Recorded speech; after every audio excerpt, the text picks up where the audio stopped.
আজকে তোমাদের সঙ্গে শেয়ার করব কম সময়ে কম উপকরণে কিভাবে দারুণ স্বাদের একটা মিষ্টি বানিয়ে নেওয়া যায়।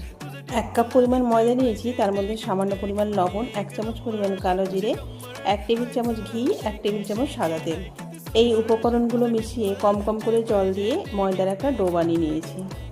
সামান্য শুকনো ময়দা ছড়িয়ে একটা বড় সাইজের রুটি বেলে নিয়েছি। একটা বোতলের ঢাকনার সাহায্যে ছোট ছোট করে কেটে নিয়ে ছুরির সাহায্যে উপরে একটু ডিজাইন বানিয়ে নিচ্ছি।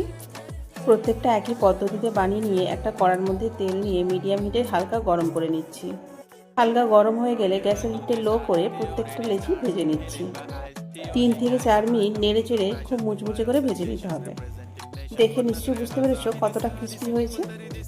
আর বাড়িতে 1 বাটি পরিমাণ গোলাপ জামুনের রস ছিল, সেই রসটা সামান্য ফুটিয়ে ওই নিমকিগুলো ওর মধ্যে দিয়ে নেড়ে চেড়ে তুলে নেব। বাড়িতে থেকে যাওয়া মিষ্টি রস না ফেলে এইভাবে দারুণ স্বাদের মিষ্টি বানিয়ে নিতে পারো।